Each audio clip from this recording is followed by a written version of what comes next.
ত্রয়োদশ জাতীয় সংসদ নির্বাচনে প্রার্থী হতে পারেন এমন আলোচনার মধ্যে জরুরি সংবাদ সম্মেলনের ঘোষণা দিয়েছেন স্থানীয় সরকার উপদেষ্টা আসিফ মাহমুদ সজীব ভুঁইয়া।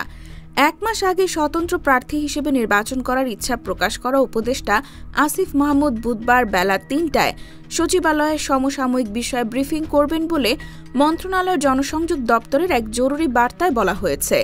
জনসংযোগ কর্মকর্তা মোহাম্মদ সালাউদ্দিনের এই বার্তায় বলা হয়েছে, স্থানীয় সরকার, পল্লী উন্নয়ন ও সমবায় মন্ত্রণালয় এবং যুব ও ক্রীড়া মন্ত্রণালয়ের উপদেষ্টা আসিফ মাহমুদ সজীব ভুঁইয়া সমসাময়িক বিষয় নিয়ে একটি প্রেস ব্রিফিং করবেন।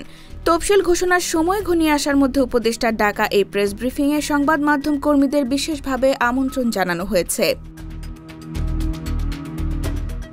গত 9 নভেম্বর স্থানীয় সরকার উপদেষ্টা আসিফ মাহমুদ জানিয়েছিলেন, ঢাকার কোনো একটি আসন থেকে স্বতন্ত্র প্রার্থী হিসেবে আগামী জাতীয় সংসদ নির্বাচনে লড়তে চান তিনি। ঢাকা 10 আসন থেকে নির্বাচন করবেন কিনা এমন প্রশ্নে তিনি বলেছিলেন, কোন আসন থেকে নির্বাচন করবেন তা চূড়ান্ত হয়নি। আসিফ মাহমুদ বলেন, আমি নির্বাচনে নিশ্চিতভাবে অংশ নেব। কবে নাগাদ পদত্যাগ করব সেটা সরকারের উচ্চ পর্যায়ের সিদ্ধান্তের ওপরও অনেক কিছুটা নির্ভর করছে। আলোচনা করে সে বিষয়ে দ্রুতই আপনাদের জানাবো। আজ অথবা কাল তফসিল ঘোষণা করার কথা রয়েছে কমিশনের। উপদেষ্টা পদে থেকে নির্বাচনে প্রতিদ্বন্দ্বিতা করা যাবে না বলে ইতোমধ্যে জানিয়েছেন নির্বাচন কমিশনার মোহাম্মদ আনোয়ারুল ইসলাম। সমসাময়িক বিষয়ে উপদেষ্টা আসিফ মাহমুদ প্রেস ব্রিফিং করার যে ঘোষণা দিয়েছেন সেখানে তার পদত্যাগ বা নির্বাচনে প্রার্থী হওয়া না হওয়ার বিষয়ে কোনো ইঙ্গিত পাওয়া যায়নি মন্ত্রণালয়ের জনসংযোগ দপ্তর থেকে।